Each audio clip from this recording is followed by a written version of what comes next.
Hi, this is Randy Kay, and you're about to hear episode 40 of Schizophrenia, Three Moms in the Trenches. This was our first live show. We invited people to join us and spent an hour just answering questions from our listeners. Thanks so much. I think you'll find this a really powerful hour. Welcome to our podcast, Schizophrenia, Three Moms in the Trenches. From the place where schizophrenia and real life collide. East Coast, West Coast, Middle America. With Miriam Feldman, Mindy Greiling, and Randy Kay. Finally, a place to talk about the truth. And welcome to episode 40 of Schizophrenia, Three Moms in the Trenches. This is our very first live, recorded live, just like the Late Show and Stephen Colbert. We're recording. We're not live now, but you are live with us. And we're so delighted that you're here. We haven't had a chance to meet each other really, or any of you except on Facebook. And we're just so thrilled you're here. And we have nothing planned except to answer your questions, but we do have a few ground rules to start with. So you've already done the first thing, which is everybody, please mute yourself unless we call on you. Should be at the bottom of your screen, a place for you to raise your hand if you want to ask us a question. Alternately, as you can see by the glare on my glasses, I am keeping the chat room open. I can see it. And if you want to ask a question, you can say, Randy, please call on me. Or you can just type your question into the chat room and we are going to do our best to answer your questions. That's why we're here. We've gotten a bunch of them and we've done our best. So please mute yourself unless we call on you. Much as we love your babies and your dogs, it gets difficult. You can raise your hand if you want to speak or post in the chat. Please make sure in your chat, you're probably totally know Zoom by now, but on the bottom in the chat, just make sure that the chat says to everyone. Otherwise, it's going to be a private message to somebody, which I guess you're welcome to do as well. But if you're going to write to everyone, we're going to ask that it please be a question. So, because if you want to chat to each other, then I won't be able to determine where the questions are. I didn't set this up as a webinar. I did it as, just as a meeting. So you can type in there, but I'll tell you what we can do right now, just to start. If you want to go into the chat room and everybody make sure it's set to everyone. And if you would type in one word, don't hit send yet, just type in one word that describes what it feels like to have someone in your family have a serious mental illness. Just type one word, don't hit send. I'm going to tell you when to hit send.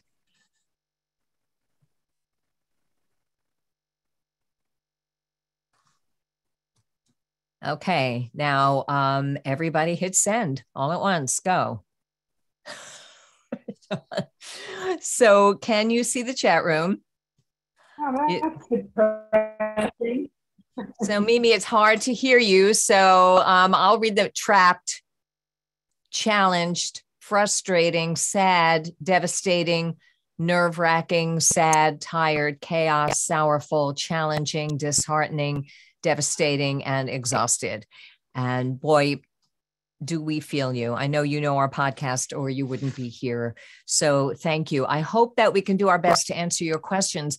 A couple of disclaimers. And one of it is that, first of all, we're going to ask that your questions be questions. This isn't an online support group. We can't run that right now. Maybe we'll do that at another time. But we know that you have questions for us. Some of you already posted them on Facebook. So much as we love you and want to hear your story, this isn't the forum to share our stories necessarily, except as a brief introduction to the question. Is everybody okay with that? I see nodding heads and nobody complaining. So the other thing is this is not an advice column in that we can't really prescribe anything. We can't comment that much, although if you've listened, you know that we do comment a bit on medication and treatment. But all we can say is what's been working for us. We don't know your case. We're not doctors, and legally we can't do any of those things.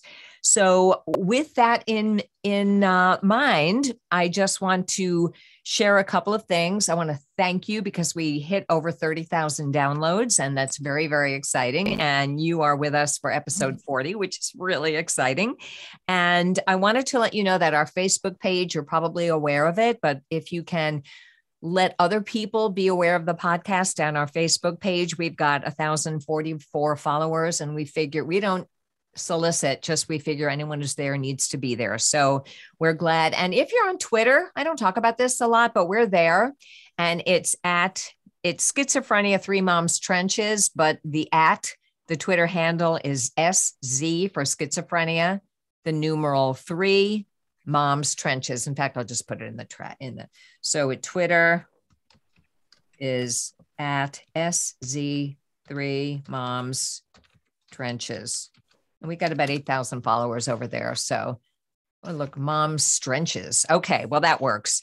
Coming up next week, we will be speaking to Carrie Morrison. And Mindy, do you want to say a bit about who Carrie is? Actually, Randy, it's Mimi that invited Carrie. Mimi, yeah. Can we hear you? Let's try it. And let's Can you hear me?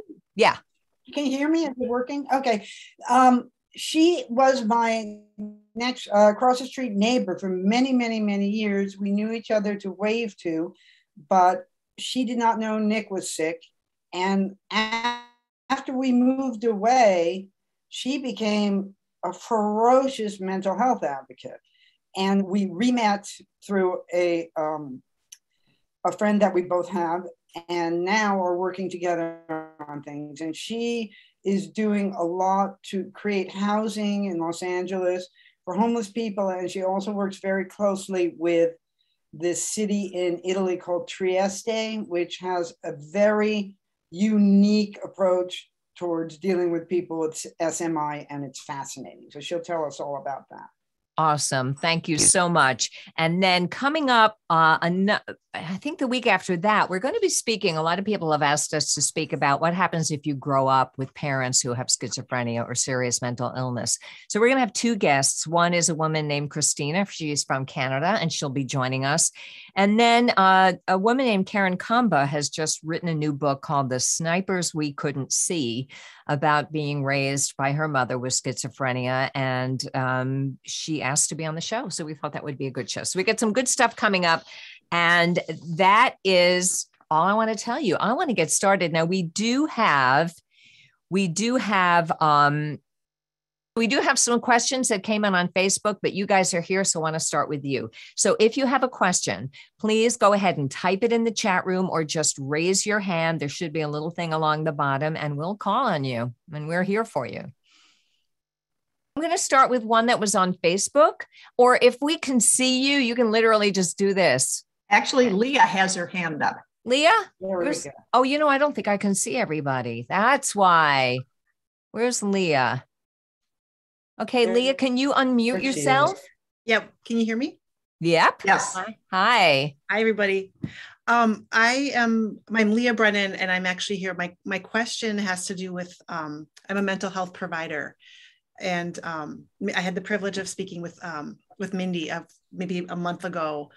I got connected to your podcast through somebody on my caseload.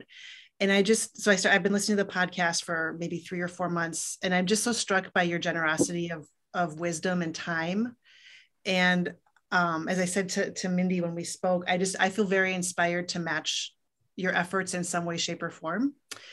But because I don't have this lived experience, I just have the clinical training. I'm a marriage and family therapist and a substance use addictions counselor. Mm-hmm. And so my question is, what could someone like me do to be better educated and prepared to help families? And then what would you want me to be sharing with other mental health providers around this topic? Wow, that's a fantastic question. And I think you asked it on Facebook as well. Was that you? Nope, I'm not on Facebook anymore. You have a kindred spirit who also wrote a similar question saying, I am a practitioner and I see if I can find it, basically saying, why didn't they train me in serious mental illness? And we wonder the same thing. So, Mindy, do you want to take a stab at this to start? Yeah, and I'm going to mute while you're talking. So, okay. Thank you, Leah, for that question. And I did enjoy talking with you earlier. So I'm going to take the second question, and maybe Mimi or Randy wants to take the first part of your question. But you were wondering how you could what you could tell other providers. And that one is just a big cause of mine. So that's why I took that one. And I would say all providers should get as educated as they possibly can on HIPAA, because I think there's a lot of misunderstanding.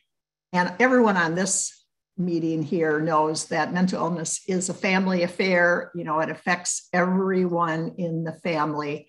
And the person who is most ill is often, if they're really not doing well, they could be paranoid or suspicious of their family.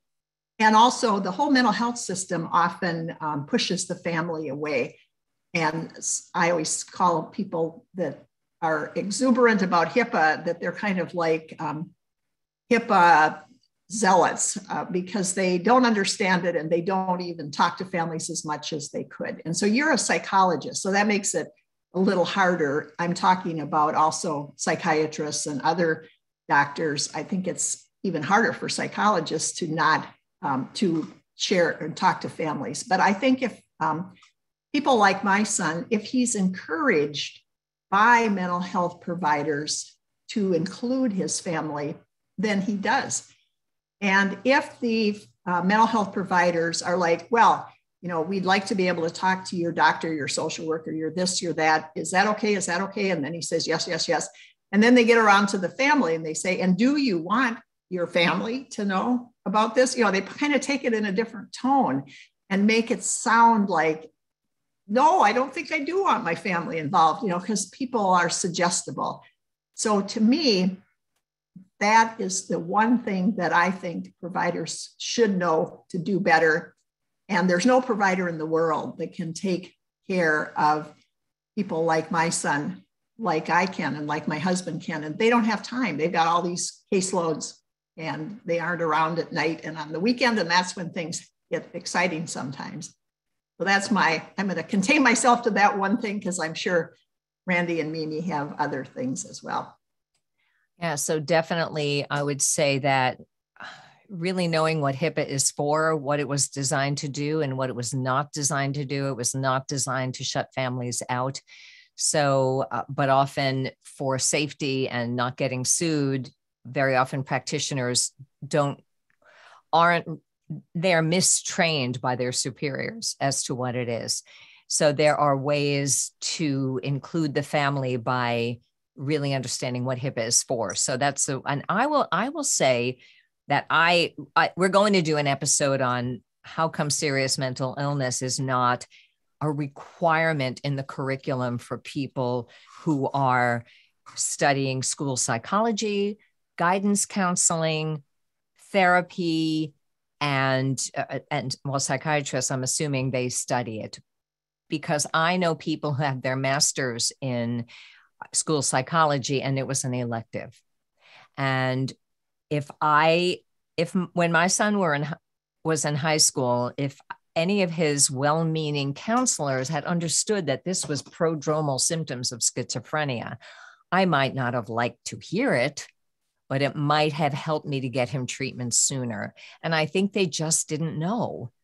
They see it as behavioral. So I would say that in the higher ups, please include it in the curriculums. If you're studying, take that elective, and just overall know that by the time you meet the family, if we seem a little bit crazy, it's because we've been through the ringer and we have tried every single darn thing we can to make this a normal problem and fix it ourselves. So by the time you meet us, we are a little bit nuts, but that doesn't mean it's our fault. Mimi, anything to add to that? And we're not all going to answer every question, but I think it's a really important one. So I'm going to mute and let you answer that. And then there's one in the chat that we're going to get to, and then we'll take another raised hand. I would say, pretty much what you said, and just to invite the parents and family and be creative in creating ways to receive and give information if you're worried about the structure of HIPAA.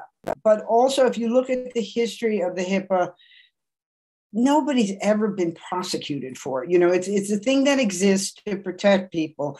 But if you get a doctor who really wants to adhere firmly to it, find other ways to get around it. I used to go sit in front of the doctor and I would say, I know you can't talk to me, so I don't expect you to give me this information, but if you don't say anything, I'm going to assume the answer is yes. And then I'll ask the question I needed to know about my son. And by and large, the doctors play along and help you. And so I would suggest to somebody speaking to other providers to tell them that idea, because there are ways around it. And we need to help these kids. And we can't wait for laws to change. We've got to make it happen. And as you well know, Mindy spent 20 years of her life changing laws with some success, but it does take a long time. I'm going to take a question, and thank you so much for that, Leah. That's a great question. And if you've just joined us, welcome. We've got about 20 people with us, so we're delighted to meet you. There's a question from Delaney in the chat room, and the question is, can you speak to the difficulties for your sons applying for, receiving, and maintaining SSI benefits? Can I start with that one? Yes. And by the way, I also am a NAMI family-to-family teacher, and I teach about once every 12 to 18 months if I can find the time. So I'm about to start that, and this comes up a lot there. And I've had some of my family members tell me I had to quit my job in order to apply to Social Security. It's a lot of paperwork. The first thing I would say is that if your loved one, if you feel they need Social Security disability to function and they don't agree with you, that was the case with me. See if you can get conservatorship and apply on their behalf. One of the first things that I did, and I was advised to when my son was over 18 and was in the hospital finally, was to apply for conservatorship in the town where his hospital was. And we all live in different states. I'm in Connecticut. It's called conservatorship here. This is how we do it here. But I was told that if I applied, then they had to keep him in the hospital until the hearing. So that bought me time to begin with. And that first hospital stay, when he was refusing medication, was 35 days. And I did get conservatorship. And with that, I was able to go ahead and apply for Social Security for him. The second thing I would say, so number one is get conservatorship if you can. If your child is not 18 yet, then, talk to a lawyer or a specialist in your state about how to do that. The second thing I would say for me is that keep as many records as you can. You want every date they went in the hospital, every med they were on. If they got fired from a job, get the name of the manager that fired them because they couldn't manage to show up on time or whatever it was. The year that I applied, my son gained and lost 7 jobs because each one was like, this is the perfect job for me. And then grandiose delusions would come in and they were all against him and he would end up quitting. So gather as much evidence as you can. And this isn't just for SSI, it's for everything. Then keep at it. And they are backlogged like crazy with the paperwork. It took a long time to get SSI for my son. And then when he had this period where he was working, he lost it. And then with COVID, he went back in the hospital and I had to reapply. And they told me they would fast track it and therefore it would only take 18 months. So that's fast tracking. So Social Security is far behind. Keep at it, keep calling. If you get somebody who doesn't know what they're doing on the phone, which you will, call again and get somebody else. Those are the things I would say. And I would add, so every state is different, as Randy said. And so getting a conservatorship, applying on behalf of your loved one. That would not work in Minnesota. So make sure you check out the laws in your own state, because they're all different, unfortunately. But for me in Minnesota, the only way to really get Social Security is to get an attorney.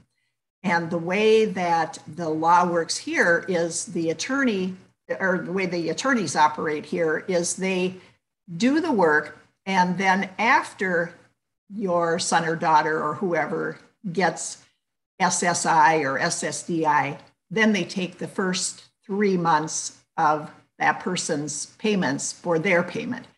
So that's fine. That's a really good thing. So you as a family don't have to pay a thing. Your family member doesn't have to pay anything. And right now they don't have SSDI, so they have to wait 3 more months to get it. So there's no cash outlay. The attorney gets paid, and it's really good. The one thing I will tell you that was the hardest for me when Jim was looking to get Social Security, and by the time he was looking to get it, he was in his late 20s. He'd already been sick since he was 21. So I don't think he would have agreed to it at the beginning.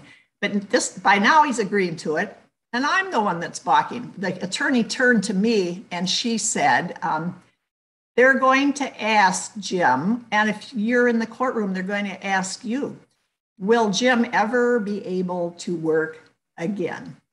And I'm like, well, he's working right now, and he's gonna, I think he can work even more. And she said, okay, goodbye, you're not coming. You can't come to the courtroom, because then he's not gonna get SSDI. You have to prove that you're impaired in your future working capabilities, or you can't get it. So you have to be prepared to fulfill that requirement. And that was hard for me. So I didn't go, and Jim got it. And some people have to apply and apply and apply. But we had an attorney who was incredible. She had a reputation. The judges kind of laid down as soon as she showed up and gave it to that person. So it's important to look into who the attorney is, and then make sure that you're prepared to lie about your thoughts about your loved one's future ability to work. Yep. And I would add that my cousin in Colorado is a lawyer who specializes in SSI, SSDI, and we're going to have her on the show. So we'll talk about this at greater length. But I would say definitely keep as many records as you can, gather all your evidence, appeal if you get no for an answer. And when and if your loved one is able to work, as my son was, you have to navigate that delicately and find some counsel to help you do that. A few things in the chat room. Is conservatorship the same as guardianship in some states? Yes, we did an episode on that. So in Connecticut, you can be conservator of the person or conservator of the, maybe I see your hands, I'm going to call on you in a second, conservator of the person or conservator of the money, the estate they call it. And so I guess conservator of the person is what other people call guardianship. 50 states, 50 different rules.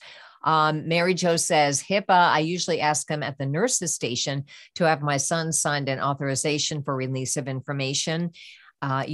We can all say the chat, but if you're listening to the podcast, you can't. So I want to get this out there. I also remind them they can listen to me even if they cannot tell me anything. That's absolutely true. Paula wants to know, what kind of attorney should one look for? Someone that deals with estates and guardianship, and I don't know, but Mimi, you have your hand up. Is that your hand? Before we get to Mimi, I'm going to say about that attorney, call NAMI, because they usually have a list of attorneys that are good at certain things. Okay, I just want to reinforce what Randy said about keeping records. I suggest to everybody firmly, get a notebook and keep a record of everything. And it's not just in regards to SSI and that stuff, but in regards to the actual trajectory of your loved one's treatment. You think you're going to remember things, but you don't. And it becomes very important to have this history as the years go by, which they will. So I just can't stress enough how important that is, to just write down even what happens every day, because it gives you a good overview of their illness as well. And the other thing I wanted to say, which I'll take on myself because not everybody wants to give this advice, but it's like, lie if you have to lie. Forge your son's signature if you have to forge your son's signature. I've done all these things and I'm not ashamed of them. We're in a war. We're in the trenches, as we say, and you got to save your loved one's life. And if there are restrictions and blocks in the way of doing that, I personally feel no guilt or no qualms about doing what I need to do to get my son help. It's life or death. It's more important. And if you tippy-toe around all these restrictions and people who tell you that you can't do this and you can't do that, meanwhile, your loved one is just going to be getting sicker. So that's my personal advice. Awesome. Thank you. I see Jen has her hand up. Jen, can you unmute and start talking? I wanted to add to the documentation piece. One thing that I have done over the years, he was diagnosed 28 years ago, so been on this journey for a long time. Every psychiatrist he's been to, every time he's been hospitalized, I have requested all the records. So pretty much we've got filing cabinets full, but it is memory trauma. It's trauma for us. Are we going to remember all those details? No. A lot of the facilities we found really are hesitant. I'm my son's guardian, so I can request those, but even so, they're hesitant to give them out. But we have a right to them. Matt has a right to his records, and I, as his guardian, do too. So I was just going to throw that out there because I found it to be very helpful. Awesome. Thank you so much. So I'm going to take a question that was on the Facebook page, and welcome if you've just joined us. We have just been discussing SSI and SSDI and HIPAA, and right now I'm going to take a different kind of question because it was the first one that came in the chat. So this comes from Sheila, and I don't know if Sheila's here, but she says, your books are incredible. I'd be interested to learn how each one of you wrote your book. And she says, I've always said I could write a book because if I could help one person in the process, then our struggle will have been worth it. Thank you, Mimi, Randy, and Mindy, for your books and your podcast. So Sheila wants to know how we wrote our books. Who wants to start? Well, we have to make this brief because it could be a long saga. Yeah, I just had a 2-hour coffee with someone this morning who wanted to write a book, and we discussed this. So not 2 hours, but I will just say I took classes at a literary center. The first thing they said is just write and write and write and write. And don't worry about editing or what you're saying or any order. And then you've got this block of sculpture. And then after you think you're done, you've exhausted yourself, then you carve out your beautiful statue in the center. And I used 2 editors. I used 6 or 7 beta readers. My first reader was my son. If you're going to write about your family member, then I believe you must include them as you're writing it if they're at all able to. And Jim was very sick at times, but he was very interested. And I would not have felt the same talking about my book if I hadn't gotten his buy-in. Mimi, you want to take this? Yeah, I mean, we could talk for an hour each about this, but I think that what Mindy said was pretty much what I did as well. And none of the 3 of us are writers by profession. I'm a painter. So, I mean, it's nothing, but in a way it is. And so what I did is I just kind of applied my modus operandi for making art to this. And so it was words instead of paint. And it worked. And what Mindy said was really the thing. You just spill it all out and then start honing it away. But it's arduous, it's painful, and going from the point of getting it finished to getting it published is a whole other arduous, painful journey. So if you want to do this, it's something you got to be ready. It's the most work I've ever done in my life. And I've supported myself as an artist for the last 50 years. So it's not like I'm not used to folly, but I did it and I stuck with it. And I'm really proud and really satisfied that I did it and got it out there. Thank you. So if you're listening and you're, let me just let another guest in. So welcome if you've just joined us. The question on the floor is, how did you write your books? And Mindy, who wrote Fix What You Can, has answered, and Mimi, who wrote He Came In With It. And both of those came out last year, actually a year and a half ago, because you were all set to go on book tours. And then guess what came along in 2020? So everything became virtual. My book is Ben Behind His Voices, and I did mine 10 years ago. And very similar process. And I will agree, if you're interested in writing a book, it will suck the life out of you. It will also and take up a lot of your time. But if you feel that your story will help other people, that will keep you going. I also began, because I know myself, and it'll stay as a, gee, someday I'll write a book unless I have accountability. So I signed up for a writer's class, because I knew I'd have to deliver a chapter a week. And once I got about 10 chapters written, I almost stopped because the next class was much more expensive. And I said, I don't know. And then of course she gave me the perfect salesman's answer, but she's still a friend of mine. So she said, I wonder if you've considered the cost of not writing your book. Like, what would it mean to the world if you didn't write your book? So I said, okay, sold. And so I continued with another class. And by then I was more than halfway done. And then I kept going, and it went through 3 titles. The first one was To Hell and Halfway Back. The second title was No Casseroles for Schizophrenia. It took longer to get it published than it took to write it. And I did have a traditional publisher. Yeah. And so it's a process.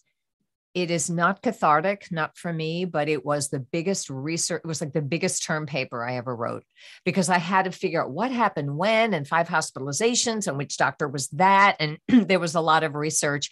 And luckily I had taped a lot of my conversations with my son, thinking someday he would listen and realize he was sick. That has not happened. But that was, the conversations in my book are conversations that actually happened straight off the tape. So, all the evidence that you're going to be keeping can help you tell your story. But I would say the best piece of advice would be to make sure that your book is different enough from the other books that are out there to make a difference. So that's the answer to that question. Now we have one in the chat room that is from, these questions are long, so now I got to find them again. Hold on.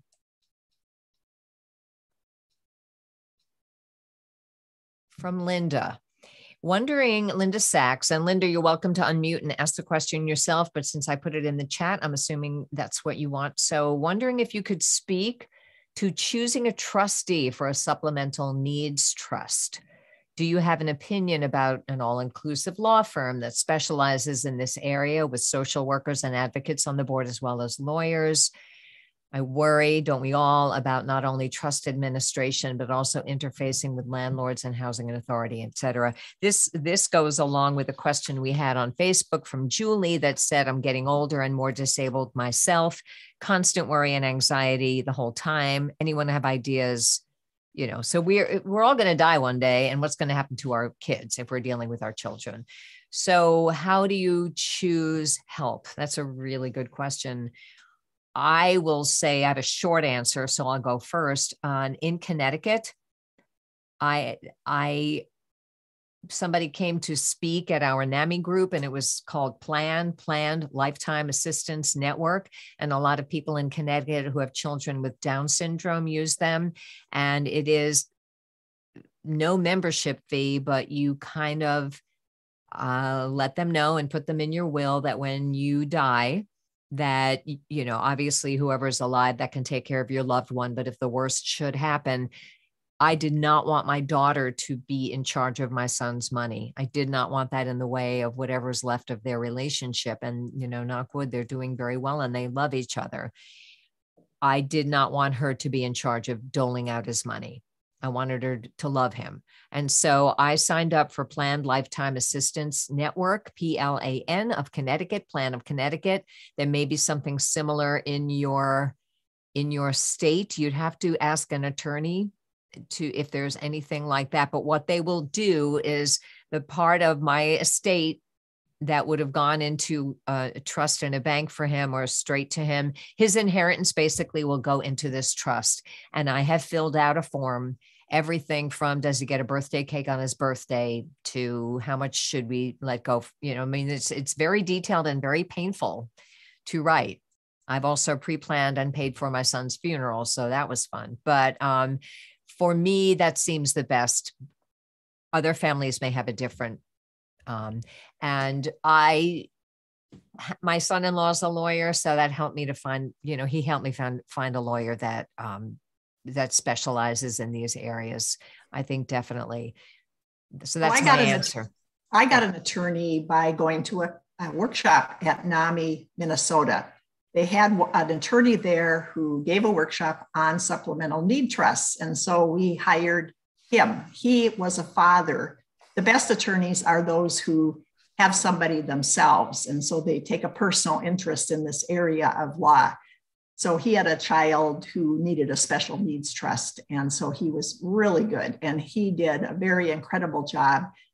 And then unlike Randy, our daughter is the trustee for Jim. And I looked at our daughter. They don't live in the same state. She's in Washington, D.C. Jim is here in Minnesota. And I'm a very aggressive, detail-oriented, conscientious person. And my daughter puts me to shame. And so I couldn't think of anyone who would be better. And Angela and Jim, she's the older sister. They have that relationship already where he's the younger brother, she's the older sister. And I also told this to Jim. And I'm in a, you know, Mimi and I both said earlier, we're not adverse to lying if we need to. And I'm not adverse to manipulating if I need to. So in this case, it was with the truth. I told Jim, if Angela's your trustee, she will do it for free. And if you have anybody else, then they're going to take a big cut of your money every year for just nothing but giving you the money that you already have. So he saw that quite clearly, even though he wasn't thinking totally clearly at the time. And so he agreed, and she's his trustee. I do give her an out. And this is something that the attorney who had his own child who was working with NAMI recommended. And so if you do have a family member do it, I would definitely put in this out. And that is, if the family member who's the trustee needs to bail, they need to be able to bail. So if somehow right now Jim is doing really well, I have to say, they would have no trouble having her be the trustee, but he can't inherit money or he would lose his SSDI. So that's the reason we have one right now.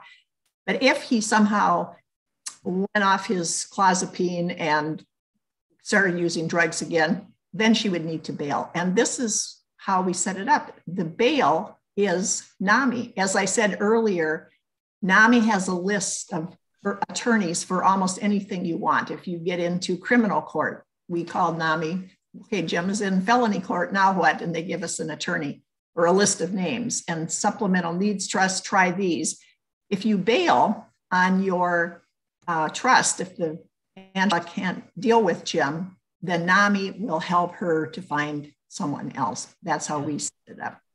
And I will add a little plug for NAMI. And I know that NAMI has, for me, some political things I don't agree with, and they're not perfect. But I have had people say, oh, I tried NAMI and it didn't work. Well, sometimes the support groups don't work. Sometimes the support groups who, like Family to Family, are run by volunteers. Sometimes they're not great and they're not going to solve your problems and they're not going to fix your kid. But there's more but some support groups are amazing. So you got to find your group. If you're not a support group kind of person, which is fine, know that NAMI has these resources and use them. They do political advocacy. You can tell your story to the legislature. They have an educational arm, which is where I'm most active in teaching Family to Family. And for me, I have learned that what families need is, I call it search. We need support, obviously. E for education, A for acceptance, R for resilience, also respect from providers, C for communication skills, and H for humor and hope. this is a tall order. This is what we need. And NAMI does provide a lot of that. So just because the support group didn't work for you doesn't mean NAMI isn't there for you as a resource. For $35 a year to be a member, whatever it is. And if you can't afford that, you can come for nothing. Know that a lot of these resources, I see a lot in the chat about finding a lawyer and finding help. Let them help you, at least in a practical way, if you're not feeling it emotionally. Sheila says, I appreciate that Leah talked about becoming more educated as a provider. I do too. So the question is, how do you get, I don't like questions like, how do you get? Because I don't know if we can, but we do have some tricks that we use to help a provider work with you instead of pushing you away. We talked with this a bit about HIPAA. And then my son's provider don't agree about his diagnosis. She won't explain her reason. She doesn't ask me about mine. And we all had this, they see them 15 minutes and we see them 30 years. So I will, again, we said at the beginning, we're not setting this up as a support group, but we do want to try to answer your questions. And any of you in the chat who have like a 1-sentence answer, feel free to put it in the chat and I'll share it verbally. But I will say that one of the things we've already heard is maybe they don't feel they can tell you stuff, but they can listen to you and insist on being listened to. Make a separate appointment if you can to talk to them alone so that you can share your observations. That would be one tip. And if they're not willing to do it, find another provider. That would be one tip. Who else has a tip, either in the chat or Mindy? You're unmuted. So I'm assuming one thing I always do is people talked about getting all the records or keeping notes and so forth. I don't get all the records. I gave that up because Jim's been around in this game for well over 20 years, but he doesn't want them. But what I do is keep the notes, the notebooks. I have notebooks from the day that Jim got sick. So when the doctors or any new provider starts taking care of Jim, I have a running 1-page sheet that I give to them. So each time he sees a new provider, I update it. And of course, the beginning has to be shortened so that I can get in the new stuff or how he's currently doing. But that 1 page, and then I always give it to all the current providers so they have an updated form as well. So then they put that, they've told me, often in the front of the folder. So even though they don't want to always talk to me, they have that 1-page sheet that they can't resist reading because it's so succinct. They really don't have time or like to hear from families if you bend their ear off and want to talk for an hour. They're not getting paid for that. They don't have time for that. They have too many appointments. So being succinct, I think, is key to being talked to and being listened to. But still, we have had, like all of us have, the providers that don't want to talk to anybody. Jim had a psychiatrist that met with him once every 3 months for like 3 minutes. And when I tried to communicate with her, she didn't take email. She didn't take phone calls. I had to write a letter and put it in the mail, and then she never responded. So we don't have her anymore, but it took me, Jim had her for 3 or 4 years because he wasn't doing well. He was high all the time. He wouldn't agree. I had to be satisfied that he had somebody prescribing meds. But as soon as he got doing better, he didn't like that either, that she didn't spend much time with him. We tried another psychiatrist and he didn't, he said he would have Jim sign a release so I could talk to him. He never did it for 2 months. And so we got rid of him. Sometimes if you can convince your family member to switch, and it doesn't even have to be for that reason, you could help them come up with some other reason, and often they will switch. So it's just a constant irritation. If those of you who have read my book, that it's one of my biggest bugaboos that has caused the most heartbreak. Because I think when you have a very sick person and then the providers won't talk to you and they take HIPAA to the extreme, that is the meanest thing they could do to you. Yeah, and that circles us back.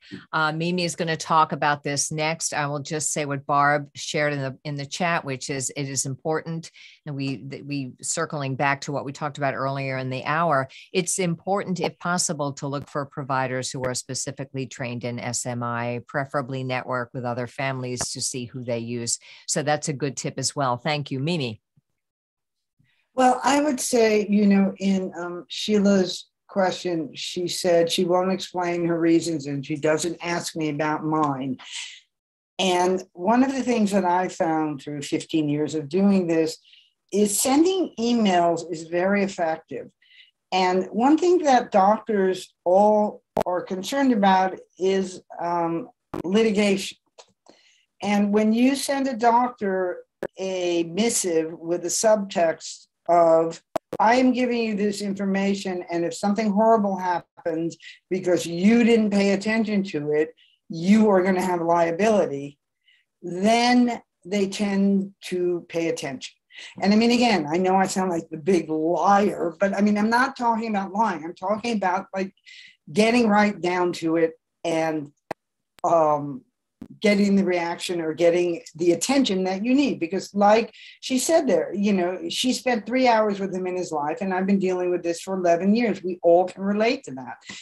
These doctors see them for 15 minutes here and there, and we're the ones dealing with it day in and day out. If you send them a, manuscript, they're not going to read it. But if you send them some sort of short message that's very succinct, like Randy was saying, or maybe Mindy was saying, I want to give you this information. I understand that you can't give me information about my son, but I want to give you this information, A, B, C, D, and if this happens, you can't pretend I didn't warn you.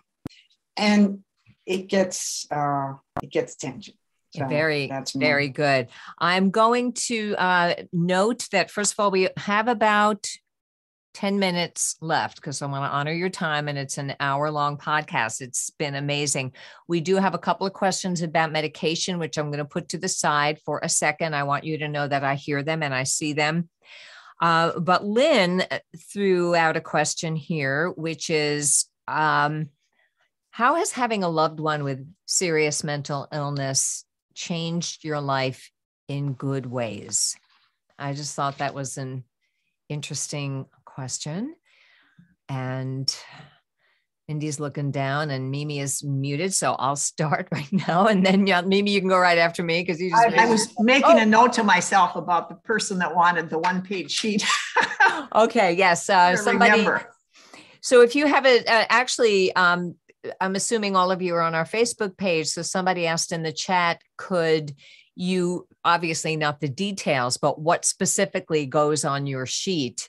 We could post that in the show notes, actually, of this episode. That would be good. Or we could put it on the Facebook page as well, if you wish. If it's not going to be anything personal. But okay, Mimi, you were going to answer the question about anything good, or you've muted and disappeared. There you are. Yeah, I've got answers.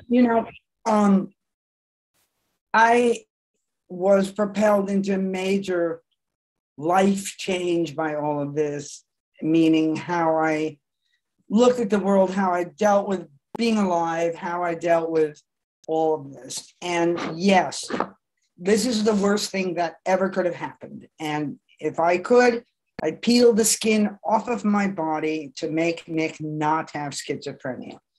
But this arrival of schizophrenia into our lives did not come without its gifts.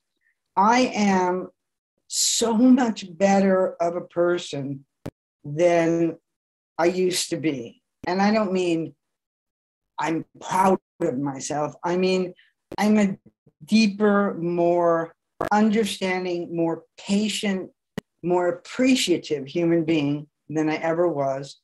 Our family is stronger and more devoted and more committed than it ever was. Apropos of the questions that were being discussed before about what happens after we die, we have a special needs trust set up for Nick for tax purposes, but I have no instructions as to what to do because I know that my 3 daughters will handle it and I don't need to tell them what to do.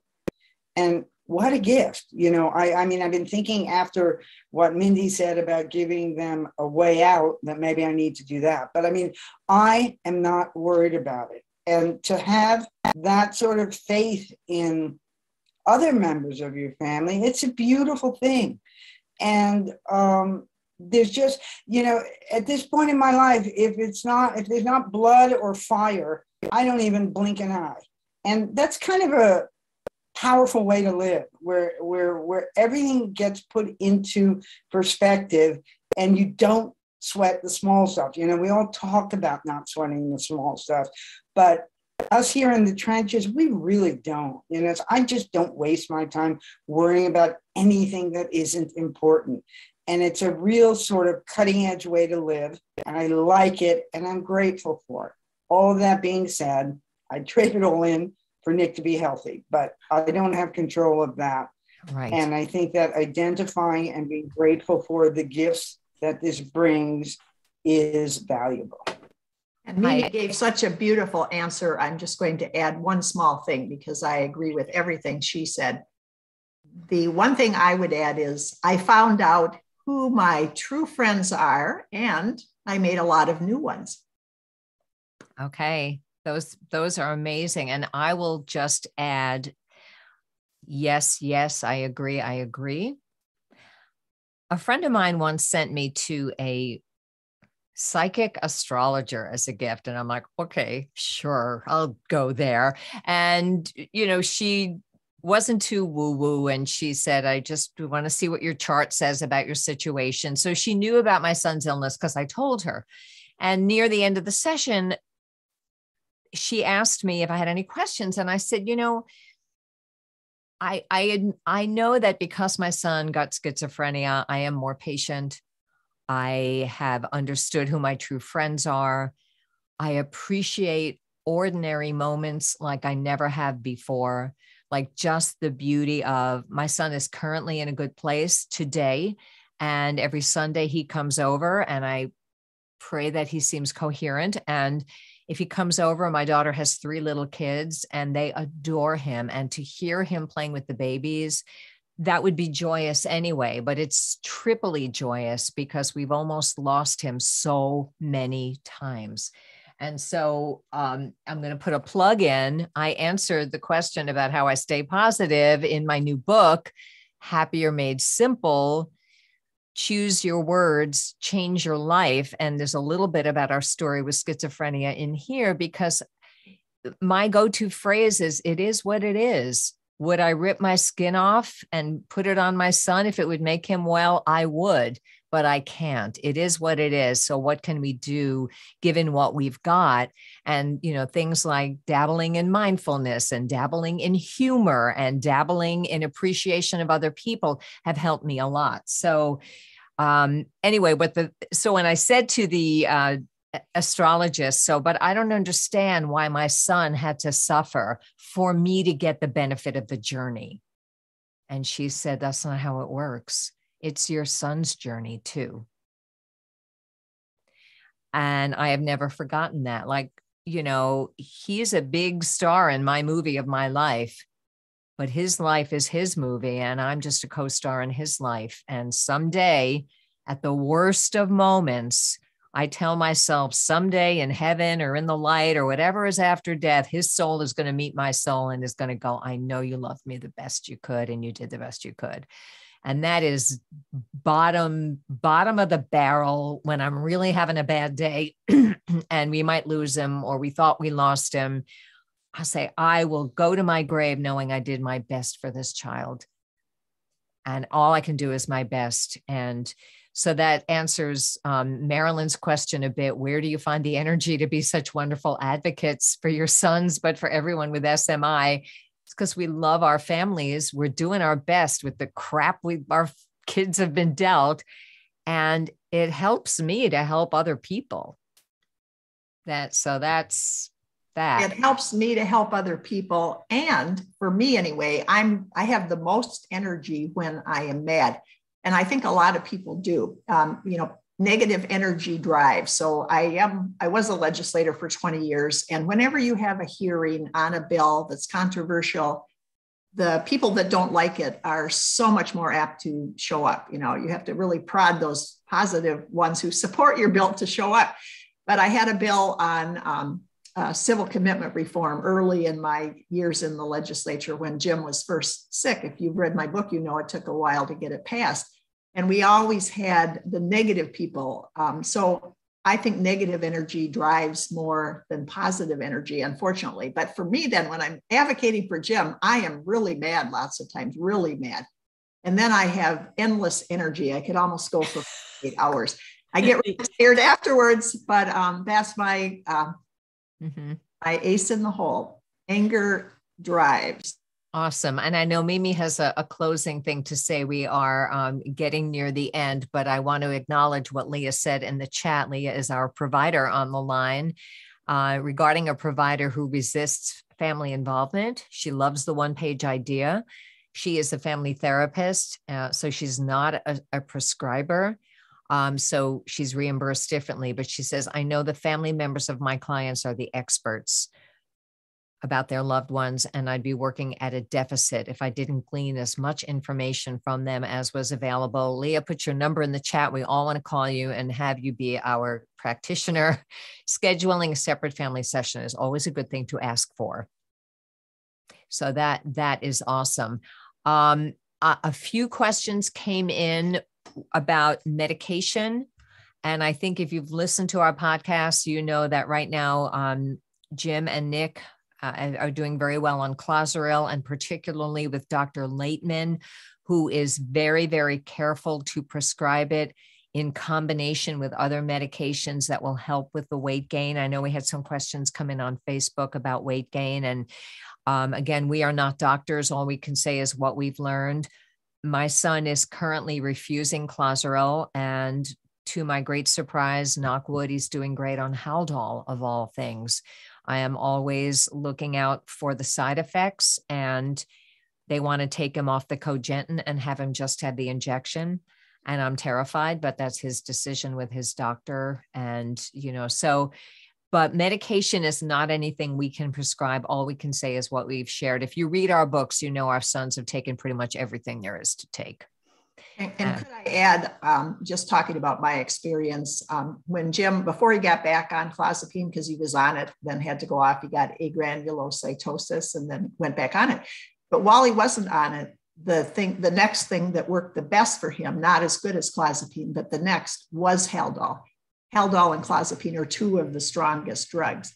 But as far as the weight gain, I just have to get this in here because so many people gain a lot of weight, 100 pounds or more on clozapine or Zyprexa, the two worst for weight gain. And Dr. Laitman and now other doctors are starting to do this too, have things to do about that should be started the minute you get on an antipsychotic. And so even though Jim gained over 100 pounds, this second time he's on clozapine, he started with Dr. Laitman last August.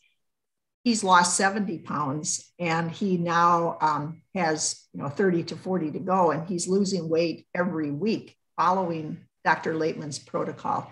So if you have somebody on antipsychotics and they've gained tons of weight, look into Dr. Robert Laitman's protocol, and he's written a book as well. But people do not, we used to teach, and I heard in NAMI when I took the classes that you had to choose between your mind or the body. And wasn't it better to have a mind? Well, you don't have to choose. You can have both. But there is work to be done. And we have a show coming up about why aren't they doing more research on schizophrenia? I'm going to turn it over to Mimi, and then I will do just a closing statement because we're at an hour. Mimi, you wanted to say one more thing. Yeah, I just wanted to say to the other moms and whoever else is out here, I mean, I relate more to the moms, that back on the train of thought of like the good stuff that comes out of this, the connections, the support, the beauty of the acceptance and love that I found with other people in my position has changed the way I look at the whole world. And when this whole thing started, and I know when it starts for everybody, there's shame and you want to hide it and you don't want to put it all out there. And I'm a person who, like Mindy says, she gets better and more energy when she's angry. I'm a person who never likes to show weakness, never likes to show a crack in the armor. And I think I can fix everything. And this smashed all of that to hell. And it was the best thing that ever happened to me, to just be able to be honest and tell people. And if they don't want to hear about it, that's too bad for them.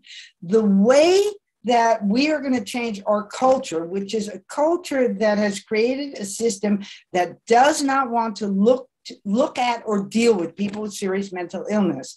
And so the de facto treatment centers are the streets and the prisons. This is what we're living with. If we're going to continue this tradition of hiding it and being ashamed of it, it's never going to change. I talk about it all the time, and I raised my 3 daughters to talk about it all the time. And I say, hi, this is my son. He has schizophrenia. And then I go from there. Don't be afraid. Don't be afraid to be vulnerable. Don't be afraid to show your dirty laundry. Everybody's got dirty laundry. It's the person with strength and with backbone who's willing to just throw it out there. Hiding it takes so much energy. And once you abandon that endeavor, you have a lot more energy to take care of yourself, your family, your kid who's sick, and all of that. And you're helping change the world, because the way that this has to change is by people knowing about it, people seeing us, people seeing our sons and daughters, people seeing serious mental illness and not giving them the option to look away, because that's how the situation that we have right now was developed, by everybody looking away and nobody wanting to see this. And these are our kids. And I'll be damned if I'm going to be afraid to talk about it. That was incredibly powerful, and everybody in the chat is agreeing. I will just add a PS to that, which is that in our case, my son does not agree that, at least not that I can tell, that he has schizophrenia. And so it becomes an issue to speak for him.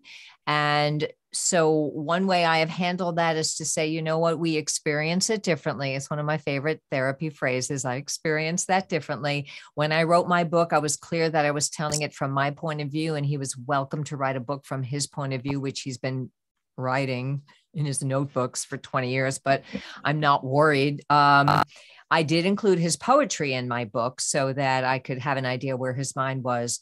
But I totally agree with everything you say. And we also have to find our way to tell our point of view without throwing our kids under the bus if they feel that's why my son doesn't appear on the program. Although I think he's coming around a little bit. I hate to say that.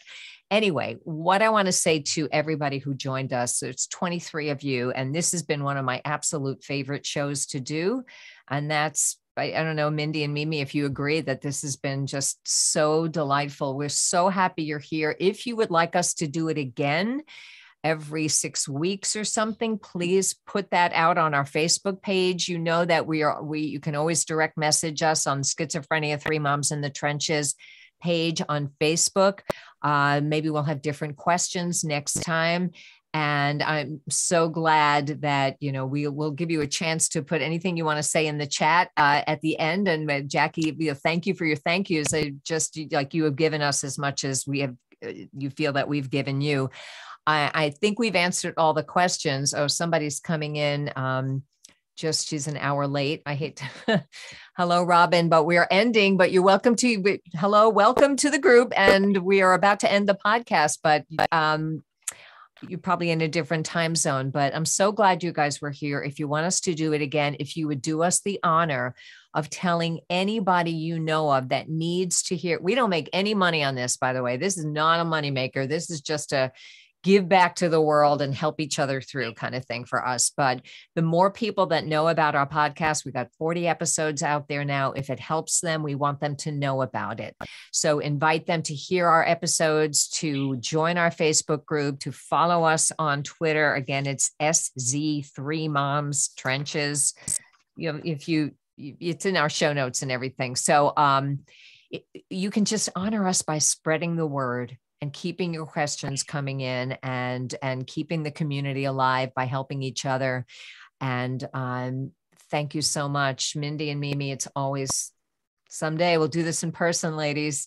It's been great. Thank you. And yeah. Oh, and thank you, Sheila, about the books. Yeah, buy the books too. That's good. Because if you want the full story of how we went through, only you put a little heart. I appreciate that. It's Ben Behind His Voices.